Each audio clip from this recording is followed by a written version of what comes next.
හරි අද අපි අපේ බොයිලර් එකේ ෆයර් බාර් ටික ක්ලීන් කරන්න යන්නේ. මම දැන් මේ ඉන්නේ මම පේනවනේ. හරි. මේ චේම්බර් එකේ ඇතුලේ ඉන්නේ. මේක තමයි ෆයර් බාර් සෙට් එක. මේකට තමයි දහනය වෙන්නේ පොල් කටු. කොට මම මේක ෆයර් බාර් එකක් ගැලුවා. ඉතින් ෆයර් බාර් එක.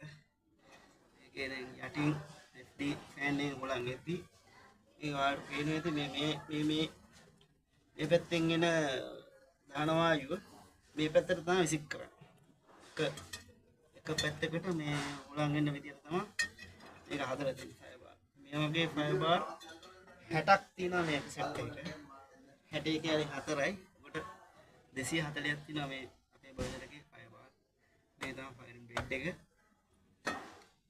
මේවා ගලවන විදිය තමයි එකක් මේ ගලවන්නේ මේක. මේ ආකාරයට තමයි ගලවන්නේ. මේවා දාදි නැවත නිවැරදි ආකාරයෙන්ම දානවා මම කිව්වේ දැන්. මේ අතට තමයි හුලං විදින්නේ. මේක අනිත් පැත්තට දැම්මොත් වැඩේ වර්ධිනවා. හුලං යන්නේ අපින්දගෙන මේ. ඒකට මේ පැත්තට තමයි මේ අර පැල්ම තියෙන්නේ. හුලං යන අනිත් පැත්ත. ඉතින් මේ ගොඩක් කට්ටිය දැන් මේ ක්ලාස් එකේ නොදන්න කට්ටිය ඉන්නවා. ඒකයි පොඩි වීඩියෝ එකක් ගන්න හිතුවේ. මම මේක ඔක්කොම එළියට අරගත්තට පස්සේ තව පොඩ්ඩකින් තව වීඩියෝ එකක් කරන්න. පේනවද මේ ෆයර් බාර් ටිකේ සිදුරු ටික වැහිලා තියෙන්නේ. ඒකට ඇතුලෙන් අර FD ෆෑන් එක ඇතුලේ මේ ඇතුලෙන් උලන් එන්නේ. උඩට දහනට අවශ්‍ය දහන වායුව නිසියාරවල ලැබෙන්නේ නැහැ. මේ තමයි ෆයර් බාර් එක. ගිහලා මේකක් ළඟ යනවා ඉතින් අපිට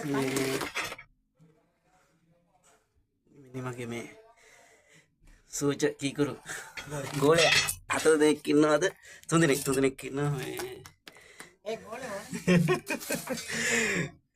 බලමු. දැන් මේ මම ෆයර් බාර් ටික අරගෙන ක්ලීන් කරන හැටිත් වෙන පෙන්නන්න. මේ ආකාරයට දැන් මම කිව්වේ මේ සෙට් එකේ 60ක් තියෙනවා. ඊට පස්සේ ඊළඟ සෙට් එක. මේක ඊළඟ සෙට් එක. මේ ඊළඟ සෙට් එක. සෙට් 4 64යි. ඒකම තව එකක් වෙනන්න තියෙනවා.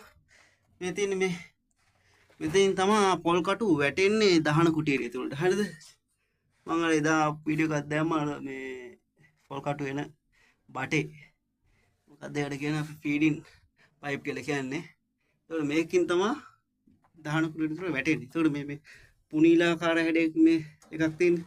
ඕක තියෙන්නේ මේකට කටු වැටිලා අර එකම තැනකට කටු වැටෙන්නේ නැතුව කටු විහිදිලා යන තමයි මේක තියෙන්නේ. තේරුණානේ? ඔක තමයි බොයිලරේ ෆයරින් චේම්බර් එකේ ඇතුලේ කතන්දරේ අපේ බොයිලර් එකේ තියෙන්නේ. හරි ස්තුතියි. තව වීඩියෝ එකක් මම එන්න මේ ටික ගලවලා ආයි දාන හැටිත් වෙනම් පෙන්නන්න. හරි ස්තුතියි. මාව දැක්කේ නෑනේ.